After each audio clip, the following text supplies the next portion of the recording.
जो एफिलिएशन की बात है, हम लोग फेज डायग्राम को हम लोग स्टडी कर रहे हैं। और फेज डायग्राम बेसिकली होता क्या है, किस तरह से बनता है, उसको स्टडी करना बहुत ज़रूरी है। तो उसके रिस्पेक्ट में हमने बहुत सारी बातें की थी, कुछ बातें कुछ पॉइंट्स को हमने समझने की कोशिश की थी। तो उसी के रिस्पेक्ट में एक और ये प्रेजेंटेशन को मैं शो करना चाहता हूँ। बेसिकली हम किस चीज़ों के बारे में और क्या बात करना चाह रहे हैं। बेसिकली फेज डायग्राम किस चीज़ों को रिप्रेजेंट बेसिकली करता है, वो सारी चीज़ें इन सब चीज़ों में इंक्लूड होती हैं। सो तो हम लोग बेसिकली फेज डायग्राम को समझने की बात कर रहे थे। हम लोग ने बात ये की कि जब कास्टिंग होती है मेटल का, और मतलब ओरिजिनल मेटल सॉलिड मेटल होता है, उसको हम लोग पिघलाते हैं। पिघलाने के बाद उसको हम लोग सांचे में डालते हैं। सांचे में डालने के बाद उसको कुछ देर के लिए छोड़ देते हैं। छोड़ने के बाद क्या होता है, उसका माइक्रो स्ट्रक्चर डेवलपमेंट होता है। माइक्रो स्ट्रक्चर डेवलपमेंट होके एक सॉलिड मटेरियल रिफाइन होता है। तो ये सारी बातें इस पर्टिकुलर फिगर में आप देख सकते हैं। And हाँ that's the ठीक thing है, I चलो। just wanted to explain time by time, and every time that you understand. Alba, butuh Alba.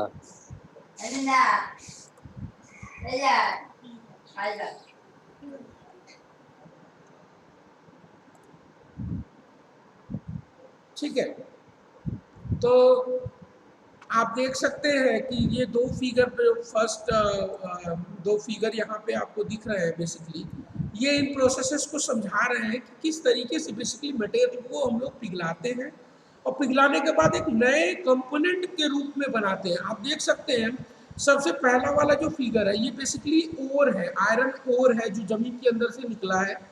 इसको हमने फर्नेस में गर्म किया और फर्नेस में गर्म करने के बाद इसको सांचे में पोर करेंगे।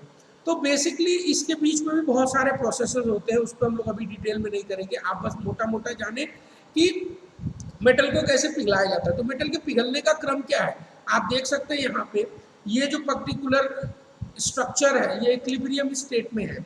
मीन्स जो इसकी फ्री एनर्जी है वो इक्विलिब्रियम में है, कोई डिस्टर्बेंस नहीं है, कोई इंट्रॉपी नहीं है, कोई डिस्टॉर्शन नहीं है। लेकिन जब हम इसको हीटअप करते हैं, इसके टेम्परेचर को राइज करते हैं, तो इसके इंटरनल एनर्जी में क्या होता है, बदलाव आता है। बदलाव किस रूप में आता है, increasing the internal energy of that. तो इंटरनल एनर्जी के होने की वजह से जो इसके एटम्स होते हैं उनका रैंडमनेस बढ़ जाता है। और उस रैंडमनेस की वजह से क्या है कि इनका जो पिघलने का क्रम है ना, इनके एटम्स का दूसरे एटम के साथ कोलाइड होकर मिलने का जो क्रम है वो स्टार्ट हो जाता है due to that increasing of energy. और ये इंक्रीजिंग ऑफ एनर्जी हो कैसे रही है, by increasing the temperature of that particular material. उस मटेरियल के टेम्परेचर को बढ़ा के, जैसा कि हमने शुगर और पानी वाले मिक्सचर में भी यही बात किया था कि उसका एक सॉल्युबिलिटी लिमिट होता है, मतलब एक टाइम होता है, एक टेम्परेचर पे वो मिलता है फिर रुक जाता है। लेकिन उसके टेम्परेचर को जो बढ़ा देते हैं तो उनके इंटरनल स्ट्रक्चर में जो एनर्जी होती है उसमें कुछ बदलाव आते हैं और उन बदलाव की वजह से वो और स्पेस को क्रिएट करता है। आप इन दोनों फिगर से आप अंडरस्टैंड कर सकते हैं किस तरह से स्पेस क्रिएट होता है जब हम टेम्परेचर को राइज करते हैं। ये पर्टिकुलर फिगर है नॉर्मल टेम्परेचर पे, जब टेम्परेचर इंक्रीज किया तो ये अगेन रैंडमनेस में आया, तो ये इन्होंने स्पेस को क्रिएट किया। जब स्पेस क्रिएट हुआ तो दूसरा जो सॉल्यूट एटम है वो सॉल्वेंट के अंदर जाके उसके एटम, उसके जो पार्टिकल्स है वो एडजस्ट हो जाते हैं और इसकी वजह से हम कहते हैं कि टेम्परेचर बढ़ाने से वो मटेरियल के अंदर दूसरा मटेरियल घुल गया, मीन्स उसका जो परसेंटेज है कंपोजिशन वो इंक्रीज कर गया। तो जब कंपोजिशन इंक्रीज कर गया तो इसके एटम्स के साथ दूसरे मॉलिक्यूल्स के, दूसरे मटेरियल के एटम आके सेटल्ड हो गए, ज़्यादा से ज़्यादा सेटल्ड हो गए। तो ज़्यादा सेटल्ड हो गए तो इनके साथ कॉम्बिनेशन बनाया, तो कॉम्बिनेशन बनाएंगे तो क्या होगा, ऑब्वियसली इसकी प्रॉपर्टी जो होगी वो इम्प्रूव होगी। और सिमिलरली फिर क्या होगा, अब इसके जो एनर्जी है उसको हम डिक्रीज कर रहे हैं, तो डिक्रीज कर रहे हैं मीन्स उसको लोअर कर रहे हैं, टेम्परेचर को डाउन कर रहे हैं, इट मीन्स हम सॉल्टिफाई कर रहे हैं। And that is the process is happening over here just below of that. ठीक है, ये वाला प्रोसेस जो है ये यहाँ से स्टार्ट हो रहा है और दूसरा सॉल्टिफाइंग वाला प्रोसेस यहाँ पे हो रहा है। आप देख सकते हैं ये फर्स्ट प्रोसेस है मेल्ट करने के बाद, दूसरा प्रोसेस यहाँ पे हो रहा है, तीसरा प्रोसेस सॉल्डिफिकेशन का इसके दौरान हो रहा है और फर्दर फाइनल प्रोडक्ट आपको यहाँ पे मिल रहा है। And that the thing is happening over here also. यहाँ पे भी वही चीज़ बताई जा रही है, इस फिगर में आपको समझाने की कोशिश की जा रही है कि क्या होता है किसी मटेरियल को नए मटेरियल में बदलने के लिए, या फिर एक मेटल को हम बनाते कैसे हैं, वो सारा प्रोसेस आपको इस पर्टिकुलर फिगर में दिख सकता है। पहले अगर जो भी हम, अब ये वाला जो फिगर है आपका, ये वाला फिगर बेसिकली इस यहाँ के प्रोसेस को समझा रहा है, ठीक है। ये फिगर डायरेक्टली एसोसिएटेड है इससे, ठीक है। पहला जो फॉर्मेशन दिखा रहा है means the liquid formation right there, ठीक है। अब क्या है कि ये जो जब लिक्विड को आपने इस मोल्ड के अंदर पोर किया तो मोल्ड का शेप क्या था, ये था, हमें एक कंपोनेंट चाहिए। तो अब क्या हुआ कि जब यहाँ पे ये इसके अंदर गया तो यहाँ के अंदर का टेम्परेचर चेंज था, तो ये तो लिक्विड मटेरियल था। अब क्या हुआ, ये सेमी सॉलिड फॉर्म में चेंज होना शुरू हुआ कैसे, यहाँ पे फ्रीजिंग आप देख सकते हैं, ये फ्रीजिंग हो रहा है। तो फ्रीजिंग में क्या हुआ, जो लिक्विड मटेरियल है वो धीरे धीरे सॉलिडिफाई हो रहा है, यहाँ पे देख सकते हैं आप सॉलिड स्ट्रक्चर बनने शुरू हो रहे हैं। और उसी तरीके से उसके छोटे छोटे जो एटम और मॉलिक्यूल जुड़ने लगे तो वो माइक्रो स्ट्रक्चर जो ग्रेन्स है उसके बनने शुरू हुए। और वो ग्रेन आप देख सकते हैं, यहाँ पे ये फिगर देख सकते हैं, ये वाला तीसरा फिगर आप देखिए, वो कुछ इस तरीके से प्रोपोगेट करते हैं, एक दूसरे को पकड़ के आगे बढ़ते हैं, और वही ग्रोथ को यहाँ पे दिखाया गया है, ठीक है। वो ग्रोथ को यहाँ दिखाया गया है, और इसी ग्रोथ को आप देख रहे हैं धीरे धीरे क्या है, ये पूरे एरिया को एक्वायर कर रहे हैं, मीन्स एक फेज से दूसरे फेज में पहुंच रहे हैं, किसके थ्रू, मीडियम के थ्रू। मीन्स एक फेज क्या है, लिक्विड फेज है, दूसरा फेज क्या है, लिक्विड प्लस सॉलिड का फेज है, means half of the liquid half of the solid, right. और थर्ड फेज क्या है, प्योर सॉलिड का, मीन्स यहाँ पे ये पर्टिकुलर कंपोनेंट बन के रेडी हो जा रहा है, and that is the half range. आप इस पर्टिकुलर रेंज को आप देख सकते हैं, इसको हम सेमी सॉलिड सिस्टम भी कह सकते हैं, जहाँ पे लिक्विड को पोर किया और उसके बाद वेट कर रहे हैं सॉलिडिफाई होने का। मीन्स लिक्विड का जो टेम्परेचर है वो बिलो जाएगा, सॉलिडिफाई होगा, और सॉलिडिफाई होकर वो सॉलिड को क्रिएट करेगा, and that is how whole the thing is happening. और यही जो चीज़ है, ये पर्टिकुलर थर्ड फिगर है, और ये जो फ्रीजिंग का फंडा है एक सॉलिड मटेरियल को बनाने के लिए, इसी फंडे को हमको समझना है, and that the whole thing is related to the phase diagram. और यहीं पे ये जो फेज चेंजेस हो रहे हैं आपको, ये लिक्विड मटेरियल एक सॉलिड मटेरियल में चेंज हो रहा है, तो उसके बीच में क्या क्या बदलाव हो रहे हैं, कैसे वो बन रहा है। एक लिक्विड सॉलिड की तरफ बढ़ रहा है, तो सॉलिड की तरफ बढ़ने का जो क्रम है वो किस तरीके से बन रहा है, और एक सॉलिड मटेरियल को परफॉर्म, एक साउंड फ्री, एक क्लीन सॉलिड मटेरियल को क्रिएट कर रहा है। तो वो सारी चीज़ों का जो डाटा है वो बेसिकली फेज डायग्राम के अंदर है, कि किस तरीके से आप मटेरियल के टेम्परेचर को राइज करेंगे तो वो लिक्विड बनेगा, और फिर जब डिक्रीज करेंगे उसके टेम्परेचर को तो वो सॉलिड बनेगा। तो ये तो बात हो गई एक कास्टिंग प्रोसेस की। दूसरा अगर हम प्रोसेस की बात करें कि लोहा हमारे पास, चलो ये तो सिंपल किसी कास्टिंग को कर दिया, अगर सिंपल हमारे पास एक लोहा है लाइक दिस, उसको हमने फोर्जिंग किया या फिर फॉर्मिंग प्रोसेस किया, दो रोलर के बीच में से उसको निकाला, लाइक वेट, लाइक दिस, ये एक sir wait a minute,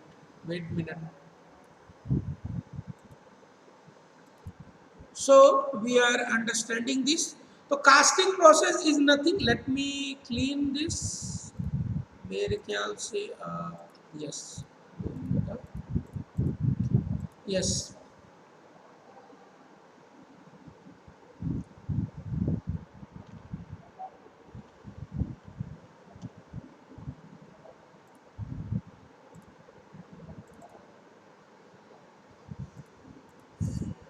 screen is visible maybe, yes. So casting process is nothing, just a process to melt a raw material and create a new material by adding the other material in it for improving the property of the material and creating a kind of a component. That component is nothing, just for utilizing of these particular things. Casting process क्या होता है, आप metal, जो भी metal को आपको किसी का कंपोनेंट बनाना होता है उसके ओर को जो प्योर फॉर्म होता है, जैसे कि हम आयरन स्टील की अगर बात करें तो आयरन को हम पिघला रहे हैं, ये आयरन ओर है, और इस आयरन ओर को हम क्या करेंगे, फर्नेस के अंदर पिघलाएंगे। फर्नेस के अंदर up to a certain temperature उसको हम यहाँ पे डाल देंगे और हीट करेंगे इसको, राइट। जब हीट करेंगे तो क्या होगा, ये लिक्विड मटेरियल में चेंज होगा, और लिक्विड मटेरियल में चेंज जब हो जाएगा तो इसमें और प्रोसेस होते हैं, उसको हम लोग साफ करते हैं, जो इसके अंदर गंदगी होती है उसको निकालते हैं, ठीक है। उसको निकालने के बाद फिल्टर करते हैं, फिल्टर करने के बाद इसको मोल्ड के अंदर डालते हैं। ये मोल्ड वो सांचा होता है जिस तरह के कंपोनेंट को आपको चाहिए होता है, लाइक दिस कंपोनेंट। तो ये मोल्डिंग के अंदर ये सांचे को बनाते हैं, उसके बाद ये मेटल को पोर कर देते हैं। That is the process is casting and this is called the sand casting. क्यों? क्योंकि इसको हम सैंड के अंदर पोर कर रहे हैं। अगर यही मेटल का डाई होता तो उसको डाई कास्टिंग बोलते हैं। खैर, that is not our concern right now, only the concern is how this particular process is working. तो कास्टिंग में क्या करते हैं, मटेरियल को और ओरिजिनल मटेरियल को हम गर्म करते हैं, गर्म करने के बाद पिघला देते हैं, पिघलाने के बाद सांचे में डालते हैं, सांचे में डालने के बाद उसको हम कुछ देर के लिए छोड़ देते हैं सेटल होने के लिए, कि जो लिक्विड मेटल है वो एक सॉलिड मेटल में चेंज हो जाए। और वो चेंज होने का जो क्रम है वो आपको ये पर्टिकुलर फेज डायग्राम अंडरस्टैंड कराता है। और जिस तरीके से आप कूलिंग करेंगे इस पर्टिकुलर मटेरियल का, उसी तरीके से मटेरियल का जो स्ट्रक्चर है वो बनेगा। अब आप देख सकते हैं ये दो जो फिगर दिख रहा है बेसिकली, अगर इसको हम रैपिड कूलिंग करेंगे तो ये जो बनने का क्रम है वो बहुत ही फास्टर हो जाएगा और इसका ग्रेन जो है वो अलग तरीके का क्रिएट होगा। लेकिन अगर हम नॉर्मल और स्लो कूलिंग प्रोवाइड करेंगे तो उसके बनने का क्रम अलग होगा, जिसकी वजह से मटेरियल की प्रॉपर्टी अलग डिफाइन होगी, जो कि हम लोगों ने कल बात किया था। नेक्स्ट इज द पर्टिकुलर का द फॉर्मिंग प्रोसेस। आप देख सकते हैं फॉर्मिंग प्रोसेस, एक फॉर्म से दूसरे फॉर्म में चेंज करने की प्रक्रिया को फॉर्मिंग प्रोसेस करते हैं। इसमें भी हम रेड हॉट मटेरियल को आप देख सकते हैं, फोर्जिंग में क्या, कास्टिंग में हम क्या करते थे, मटेरियल को पिघला देते थे मेल्टिंग टेम्परेचर तक, लेकिन फॉर्मिंग में क्या करते हैं, उनको रिक्रिस्टलाइजेशन टेम्परेचर तक हीट करते हैं, मींस इसको सेमी सॉलिड फॉर्म में लेके आते हैं। ये जो मेटल आपको दिख रहे हैं डाई के अंदर, ये बेसिकली रेड हॉट मटेरियल्स हैं जिनका शेप जो है हम चेंज करते हैं, रिड्यूस करते हैं।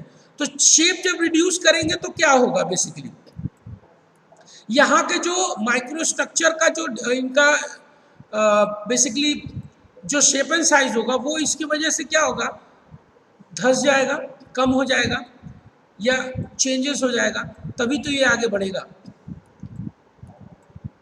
सो बेसिकली फॉर्मिंग प्रोसेस ये है कि आप किसी मटेरियल को, आप पहले वाले फिगर में देख सकते हैं, एक डाई है, उसमें हमने एक रेड हॉट मटेरियल को डाला और फिर डाई को प्रेस किया। जब डाई को प्रेस किया तो मेटल चूंकि सेमी सॉलिड फॉर्म में था, सॉफ्ट फॉर्म में था, तो वो क्या किया, अपने आप को फैलाना शुरू किया। फैलाने का क्रम क्या रहा, इतनी डक्टाइल मटेरियल बेसिकली उसको अपने जो भी शेप है डाई का, उस डाई के शेप में वो पर्टिकुलरली मटेरियल अपने आप को एक्वायर कर लिया। Means we form that particular material into this form, that is called the forming. एक फॉर्म से दूसरे फॉर्म में हमने चेंज कर दिया, राइट। फिर उसके बाद आप इसको देख सकते हैं दूसरा वाले फिगर में, बी फिगर में देखिए आप, ये एक पर्टिकुलर बिलेट है, मेटल का रेड हॉट मेटल है, उसको एक पतले से सकरे रास्ते में से हम इसको बाय द प्रेस निकाल रहे हैं। तो इसके स्ट्रक्चर में चेंजेस आ रहे हैं, इसका माइक्रो स्ट्रक्चर चेंज होगा। जहाँ पे ये पर्टिकुलर माइक्रो स्ट्रक्चर इस तरीके से डेवलप हुआ था, अब क्या है कि वो एक दूसरे में कंप्रेस हो गए, एक दूसरे के अंदर घुस गए, तो उनके वजह से क्या चेंजेस आए। दूसरा आप देख सकते हैं ये रोलर्स है, रोलर के मदद से रेड हॉट मटेरियल को रोलर के अंदर से पास किया गया, तो उसने उसको प्रेस किया, कंप्रेस किया, तो जो उसके माइक्रो स्ट्रक्चर है वो एक दूसरे के कंप्रेस हो गए और उसको वाटर कूल किया। So these are the forming process and this is the forging process. ये आप देख सकते हैं रेड हॉट मटेरियल है, ये हैमर है, इसको हैमरिंग करके इसके शेप एंड साइज को क्रिएट करते हैं। तो आप देख सकते हैं रेड हॉट मटेरियल है, means it is at the recrystallisation temperature, means ये कास्टिंग टेम्परेचर पे नहीं पहुंचा है, पिघलने से पहले इसको जो मटेरियल को टेम्परेचर को पहुंचते हैं उसको रिक्रिस्टलाइजेशन टेम्परेचर बोलते हैं, कि ये पिघलने से पहले, मींस ये सेमी सॉलिड फॉर्म में अपने आप को क्रिएट कर लिया और यहाँ से फिर मटेरियल के शेप एंड साइज को चेंज करके उसको सॉलिडिफाई करते हैं and that is how The phase diagram is play a very vital role and to understand that how material will behave when the shape and size and the cooling of the solidification of this particular material is taking place. तो आप देख सकते हैं कि 3 तरह के processes हैं.